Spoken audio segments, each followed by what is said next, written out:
जय हिंद आप सभी स्टूडेंट को। कैसे हैं आप सभी बच्चे। स्वागत है आप सभी छात्रों का हमारी क्लास में। आज की क्लास में हम साइंस के 30 महत्वपूर्ण ऑब्जेक्टिव क्वेश्चंस आप सभी छात्रों के लिए लेकर के आए हैं। ये क्वेश्चंस आपके मैट्रिक बोर्ड परीक्षा 2024 के लिए बहुत ही महत्वपूर्ण हैं और जो सारे क्वेश्चंस बहुत इंपॉर्टेंट हैं क्योंकि ये क्वेश्चंस बिहार बोर्ड द्वारा पूछे गए हैं और यही क्वेश्चंस आपके 2024 में भी पूछे जाएंगे। तो सभी बच्चों से निवेदन है कि इन सारे क्वेश्चंस को अच्छे से याद कर लीजिएगा और अंतिम समय में अपनी बोर्ड की तैयारी भी अच्छे से करते रहिएगा। हम ये कहना चाहते हैं कि अगर आपने अभी तक हमारे चैनल को अगर सब्सक्राइब नहीं किया है तो आप सभी बच्चों से, इन क्लास देखने वाले सभी बच्चों से निवेदन है कि हमारे चैनल को सब्सक्राइब कर दें। और अगर आपने हमारे चैनल को सब्सक्राइब कर रखा है तो आपका धन्यवाद। बाकी बातें हम आपसे बाद में करेंगे। चलिए सवालों की तरफ चलते हैं और पहले सवाल को देखते हैं। पहला सवाल है, मानव में वहन तंत्र के घटक हैं। यहाँ पर ऑप्शंस दे गए हैं, जल्दी से बताइए कि मानव में वहन तंत्र के घटक हैं। तो इसका उत्तर हो जाएगा इनमें से सभी, यानी वृक्क, त्वचा और फेफड़ा। ये सारे क्या है, मानव वहन तंत्र के घटक हैं। याद रखिएगा सभी छात्र। अगले प्रश्न को देखते हैं। हरित लवक के किस भाग में प्रकाश संश्लेषण की क्रिया होती है। सभी छात्रों से हम ये कहना चाहते हैं कि अगर आपको इसके उत्तर पता है तो आप कमेंट में ज़रूर बताएं, इससे आपको याद करने में आसानी होगी। ठीक है, हरित लवक के किस भाग में प्रकाश संश्लेषण की क्रिया होती है। तो इसका उत्तर हो जाएगा हरे भाग में। ठीक है, प्रकाश संश्लेषण की क्रिया हरे भाग में होती है। अगले प्रश्न को देखें। रक्त में उपस्थित प्लेटलेट्स के कारण होता है। जल्दी से बताइए, रक्त में उपस्थित प्लेटलेट्स के कारण क्या होता है। तो इसका उत्तर हो जाएगा कि रक्त में थक्का बनता है। ठीक है, यानी जब भी हमें चोट लगती है या हमारा हाथ कट जाता है तो वहाँ से जब रक्त का स्राव होता है तो प्लेटलेट्स के कारण ही वहाँ पर रक्त रुकता है। अगर ऐसा ना हो तो रक्त बहते ही रहेंगे। ठीक है, समझ गए होंगे सभी छात्र। अगले प्रश्न को देखते हैं। ग्रहणी भाग है। ग्रहणी किसका भाग है। तो इसका उत्तर हो जाएगा कि ग्रहणी छोटी आंत का भाग है। ठीक है, डी इसका उत्तर हो जाएगा कि छोटी आंत का भाग है। ठीक है, अगले प्रश्न को देखें सभी छात्र। स्टोमेटा के खुलने और बंद होने की क्रिया को नियंत्रित करता है। सवाल कह रहा है कि स्टोमेटा के खुलने और बंद होने की क्रिया को कौन नियंत्रित करता है।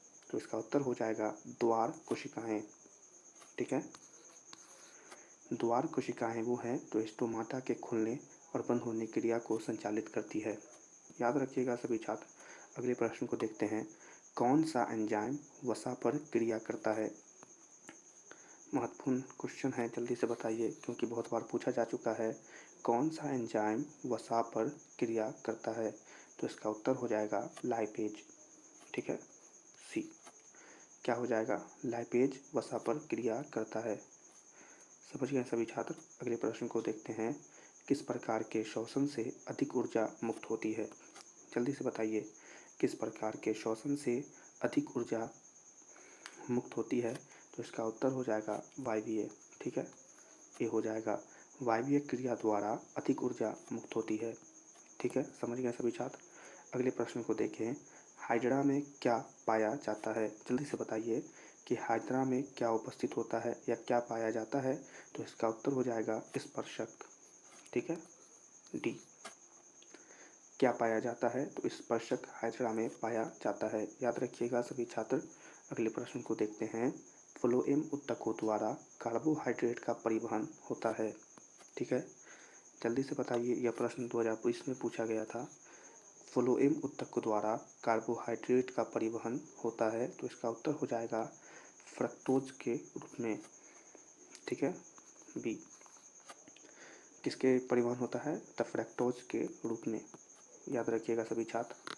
अगले प्रश्न को देखें। तिलचट्टा में कितने जोड़े श्वास रंध्र पाए जाते हैं। जल्दी से बताइए कि तिलचट्टा में कितने जोड़े श्वास रंध्र पाए जाते हैं। तो इसका उत्तर हो जाएगा 10। ठीक है, 10 जोड़े श्वास रंध्र पाए जाते हैं? याद रखिएगा सभी छात्र। अगले प्रश्न को देखें। प्रकाश श्वसन की क्रिया होती है, जल्दी से बताइए। प्रकाश संश्लेषण की क्रिया होती है, तो इसका उत्तर हो जाएगा हरे पौधों में, ठीक है ना, सी। पता होगा आप सभी उत्तर को, ठीक है, याद रखिएगा। अगले प्रश्न को देखते हैं। निम्न में सबसे तेज हृदय धड़कन किसका होता है? जल्दी से बताइए कि निम्नलिखित में से सबसे तेज हृदय धड़कन किसका होता है?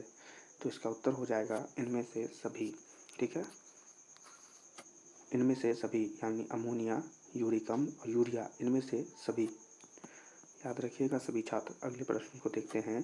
निम्न में सबसे तेज हृदय धड़कन किसका होता है? एक मिनट,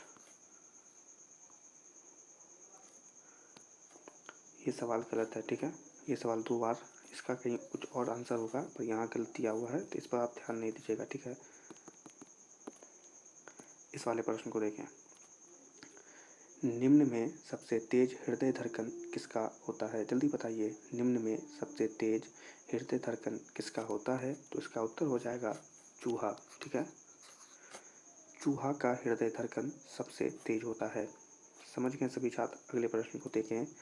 पौधे में उत्सर्जी पदार्थ है, छोटा सा क्वेश्चन है, जल्दी बताइए।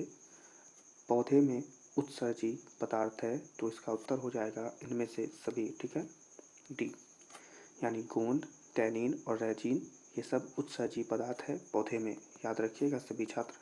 अगले प्रश्न को देखते हैं।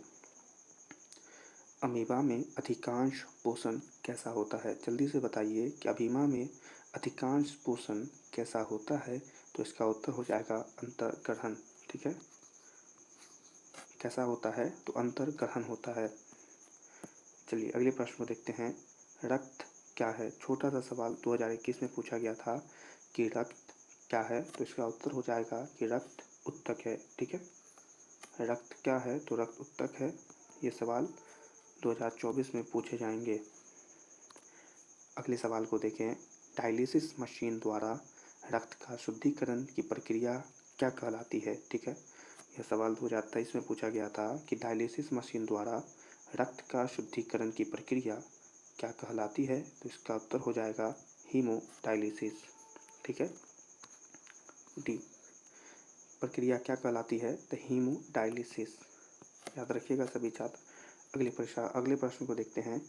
चालनी नलिकाएं पाई जाती हैं, छोटा सा सवाल है, जल्दी से बताइए। चालनी नलिकाएं पाई जाती है तो फ्लोएम में, ठीक है, सी, फ्लोएम में पाई जाती है। चलिए अगले प्रश्न को देखते हैं। आरबीसी यानी रेड ब्लड सेल, ठीक है, आरबीसी रेड ब्लड सेल, याद रखिएगा, इसका फुल फॉर्म भी पूछ सकता है आपसे। तो आरबीसी की जीवन अवधि होती है, ठीक है, जल्दी बताइए कि आरबीसी की जीवन अवधि होती है 120 दिन। उत्तर क्या हो जाएगा? 120 दिन, ठीक है ना। अगले प्रश्न को देखते हैं, याद रखिएगा सभी छात्र। पौधे में भोजन किस रूप में जमा होता है? जल्दी से बताइए, पौधे में भोजन किस रूप में जमा होता है? तो इसका उत्तर हो जाएगा स्टार्च, सी, स्टार्च के रूप में जमा होता है, ठीक है। अगले प्रश्न को देखते हैं। मानव हृदय घिरा हुआ है, जल्दी से बताइए, मानव हृदय घिरा हुआ है तो इसका उत्तर हो जाएगा पेरिकार्डियम से, ठीक है, ए, मानव हृदय किससे घिरा हुआ है? तो पेरिकार्डियम से, ठीक है, याद रखिएगा सभी छात्र। अगले प्रश्न को देखें। किस जीव में हीमोग्लोबिन नहीं होता है? या यह सवाल ऐसे भी हो सकता है कि किस जीव में हीमोग्लोबिन नहीं पाया जाता है? तो इसका उत्तर हो जाएगा मक्खी, यानी कि बी, बी में, यानी कि मक्खी में हीमोग्लोबिन नहीं पाया जाता है। अगले प्रश्न को देखें।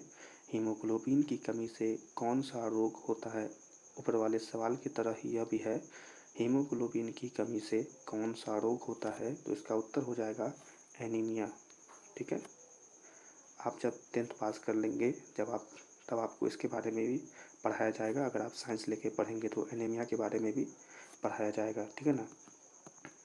चलिए याद रखिएगा। अगले प्रश्न को देखें। ऑक्सीजन का वाहक कौन है? या यह सवाल ऐसे भी हो सकता है कि ऑक्सीजन का वाहक कौन होता है? तो इसका उत्तर हो जाएगा आरबीसी, ठीक है। सी यानी red blood cell. RBC oxygen का वाहक यानी आरबीसी ऑक्सीजन का वाहक यानी ऑक्सीजन को लाता और ले जाने का कार्य करता है, ठीक है ना। अगले प्रश्न को देखें। पौधों में श्वसन होता है। पौधों में श्वसन होता है यानी यह सवाल ऐसे भी हो सकता है कि पौधों में श्वसन किन के द्वारा होता है, तो इसका उत्तर हो जाएगा पत्तियों द्वारा या पत्तियों में, ठीक है ना। बी हो जाएगा पत्तियों द्वारा या पत्तियों में, याद रखिएगा सभी छात्र। अगले प्रश्न को देखते हैं। कौन सी बीमारी श्वसन तंत्र से संबंधित है, जल्दी से बताइए। कौन सी बीमारी श्वसन तंत्र से संबंधित है, तो यह है निमोनिया। निमोनिया श्वसन तंत्र से संबंधित है, याद रखिएगा सभी छात्र। अगले प्रश्न को देखें। मनुष्य में श्वेत रक्त कोशिकाओं की जीवन अवधि कितनी होती है, जल्दी से बताइए। मनुष्य में श्वेत रक्त कोशिकाओं की जीवन अवधि कितनी होती है, तो 12 से 20 दिन। उत्तर हो जाएगा 12 से 20 दिन, ठीक है। ए 12 से 20 दिन, ठीक है। अगले प्रश्न को देखें। निम्नलिखित में से कौन सा संवहन उत्तक है, जल्दी से बताइए। 2021 में पूछा गया था, जल्दी से बताइए। निम्नलिखित में कौन सा संवहन उत्तक है, तो इसका उत्तर हो जाएगा डी यानी कि फ्लोएम और जाइलम, ठीक है। फ्लोएम और जाइलम क्या है, संवहन उत्तक है, ठीक है। अगले प्रश्न को देखें। प्रोटोजोआ उत्सर्जी पदार्थ का निष्कासन कैसे करता है। सवाल है प्रोटोजोआ उत्सर्जी पदार्थों का निष्कासन कैसे करता है, तो इसका उत्तर हो जाएगा विसरण द्वारा, ठीक है। बी विसरण द्वारा, याद रखिएगा सभी छात्र। यह लास्ट प्रश्न है। मनुष्य के आहारनाल में अवशेषी अंग है, जल्दी से बताइए। मनुष्य यानी हमारे आहारनाल में अवशेषी अंग कौन है, तो वह हो जाएगा उसका उत्तर अपेंडिक्स। बी क्या है, अपेंडिक्स, याद रखिएगा। हो सकता है ये प्रश्न बहुत निर्याय है, क्योंकि ये आ सकता है और आएगा ही, ठीक है। तो ये क्वेश्चन समाप्त होते हैं। ये थे आप सभी के लिए साइंस के 30 महत्वपूर्ण ऑब्जेक्टिव क्वेश्चन। आप सभी बच्चे इन सारे क्वेश्चंस को याद कर लीजिएगा, और अगर आपको इन क्वेश्चंस के पीडीएफ चाहिए तो आप कमेंट में बताएं, हम आप सभी बच्चों को इनके पीडीएफ भी उपलब्ध करा देंगे, ठीक है। उम्मीद है कि आपको ये सारे क्वेश्चन पसंद आए होंगे। अगर ये क्वेश्चंस पसंद आए हैं तो ज़रूर इस वीडियो को लाइक कर दें। हमारे चैनल को अगर सब्सक्राइब नहीं किए हैं तो अपनी बोर्ड परीक्षा में नंबर 1 आने के लिए हमारे चैनल को ज़रूर सब्सक्राइब करके बेल आइकन को ऑल पर सिलेक्ट कर लें। हम आपसे मिलेंगे अगली क्लास में। तब तक के लिए आप सभी छात्रों को जय हिंद।